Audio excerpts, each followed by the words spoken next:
Hello, aliens. Welcome to a new week.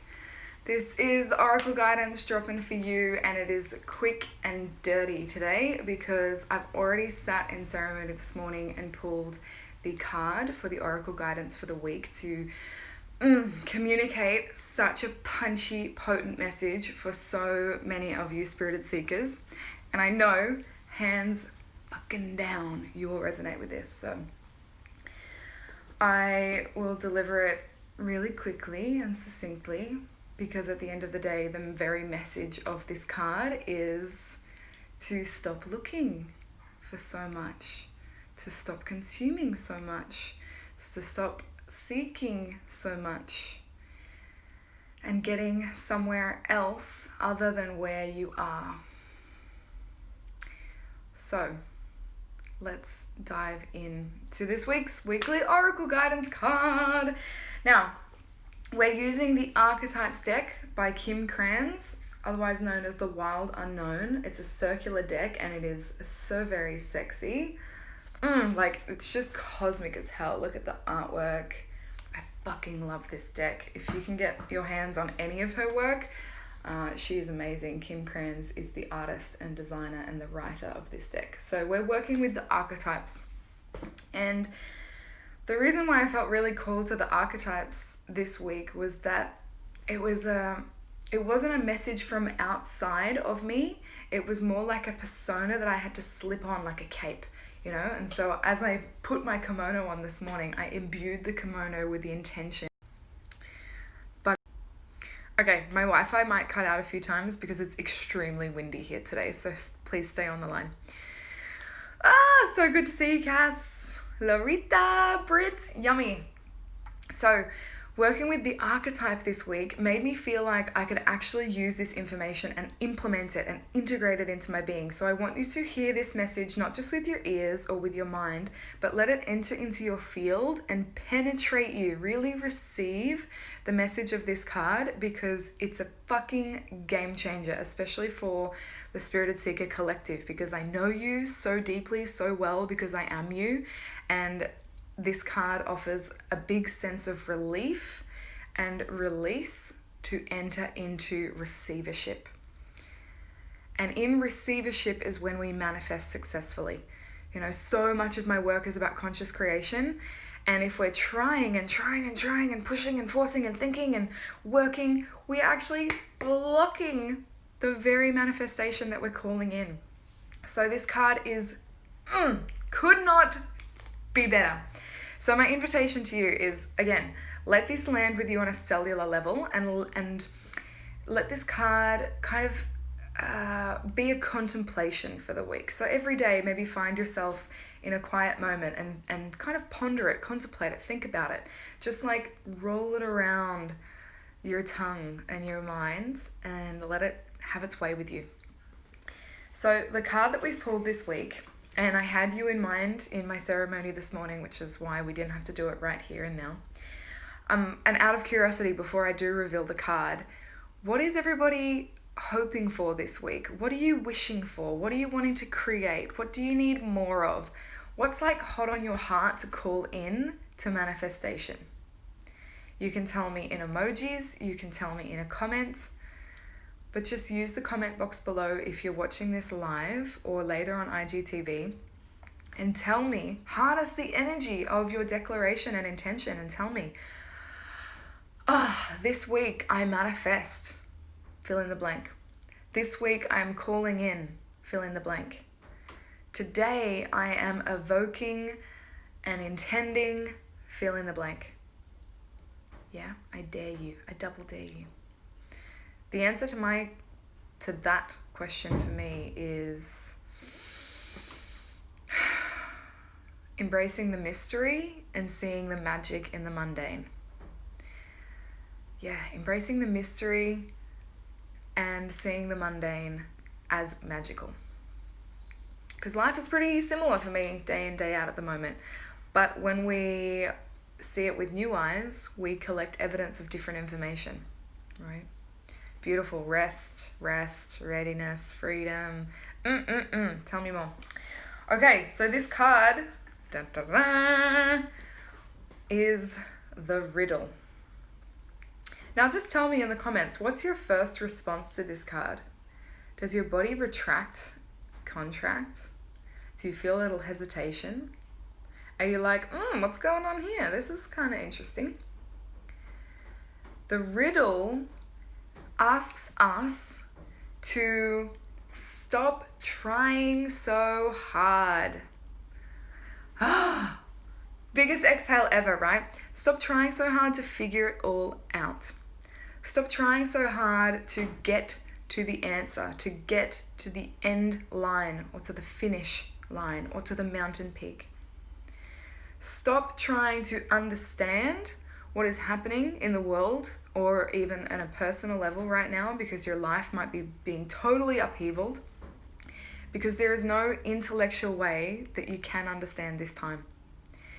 You're spinning yourself in circles by trying to figure it out and missing the whole fucking point, which is to embrace the mystery and the magic in it all, in the wild unknown. Angel Phoenix said a few months ago in a mentorship that life is a mystery to be lived, not to be figured out, or something along the lines. I made a post about it. If we're constantly trying to understand, get the answer, get the clarity, and I talk about this a lot, and there's phases where that's really true, where we might be in an uncertain period and we just need a drop in, we need a download, we need a next action. We kind of are in anticipation or sticky, yucky uncertainty, and we need to make space for an answer to come in, which might be like, leave your husband, quit your job, move to Byron Bay, whatever it might be. But in this case, in this time, and this new age entering and infiltrating all of the crumbling structures around us, we are doing a disservice to ourselves and to usher in the new paradigm if we are trying so hard to understand it. If we're trying so hard on a logical level to make sense of it all, you are wasting your precious energy and you are not using the time that you have in this gift of wild unknown right now to just throw your hands in the air and be like, I'm just going to have some fucking fun. When Goddess Kali comes through and she sets fire to everything, instead of me wondering, what went wrong? How can I understand this? What answer do I need to know? What do I need to learn? It's all done on the mind level, which if you're in this work, you understand that the mind is not even actually you. So no matter how much work you do in understanding your patterns, releasing your trauma, uncovering and analyzing your past, it's not even the truth of who you are. It's a distraction from embodying and being the truth of who you are. Does that make sense? Does that make sense with everybody? It's like we have old, outdated version of us, ego, or past version. Let's say like pre-awakening, as douchey as that sounds, pre-awakening self. And then we wake up and we're like, oh my God, I've been operating out of these behaviors from my childhood. Oh my God, these are my wounds. These are my patterns in relationship. This is where I'm fucking myself over by making these choices. This is how I self-care. This is how I nourish my body. This is what I'm learning, right? Amazing. That has been a very imperative phase in the journey, but we are transcending that now. Not in a way of making that wrong or bad, but once you get that that's not the truth of who you are, all of your stories, your narrative, your past, your memories, then why aren't we choosing to be in joy more often? Why are we not using our awareness of what we are not to just receive and experience more delight and pleasure and abundance, right? If we know that guilt and shame is like the lowest frequencies on the emotional scale, on a vibrational level, and we also know that we are vibrational beings participating in a quantum soup And our vibration, our frequency, our state of being is influencing everything around us. If we know this from doing the work that we've all been doing, then why are we still choosing to act from our old paradigm? So, loves, this week, stop trying so hard to figure it all out. Instead of seeking the answers, ask better questions. Live in the question. It's making so much sense now that the weekend before COVID really hit, I was in Byron Bay at an event with Angel Phoenix and Erica Kramer from Queen of Confidence, and Haley Carr, the NLP, just amazing coach. And I was flying to Canada, and it was all feeling really unclear, and everyone was like, are you going to get on your flight? COVID, what's happening? This was back in the start of March. And it makes sense to me now why I was led to that portal, because it was leaving everything behind and being willing to be wrong about everything. And I'm only just getting this now. Are you and can you give yourself permission now to be wrong about everything? The riddle asks you to live in the question. And at that weekend in Byron Bay, we had to get up on stage and declare the part of us that was dying, and also our power pose of who we were becoming. And, you know, a lot of people's power poses were like Beyonce level. And my power pose, the first thing that came up was like the dunno emoji. I don't know. And everyone kind of laughed, and I fucking get that now, because me in my most powerful is when I stop trying to control, and I just have my hands up and I'm like, I don't know. So that is the medicine of the Oracle this week. And I want to just read a couple of lines from it that give you some guidance for how to work with this archetype over the week. So, when the riddle is present, one must stop trying to search for the right answer. It cannot be found, so ultimately it is not important. It cannot be found. It can never be done. Refer to my last post. The work is never complete. The work is never done. So stop trying to get yourself there. You're wasting your energy. There must be a shift now from the literal to the metaphorical. From logic to mythic. You are thinking too literally about this situation. Whether you're involved in, activism, social media, government, politics, health, crises, we are thinking so logically and literally, and it's from the same mind that created the problem. Einstein deemed that as insanity. We must transcend where we have operated from, which is in the mind and in logic, and welcome a more ancient mode of being, of receiving information, of getting out of the way, of intuition and gut knowing. Focusing harder won't get you where you need to go. And in this time, surrender and humor are your only allies. So this week,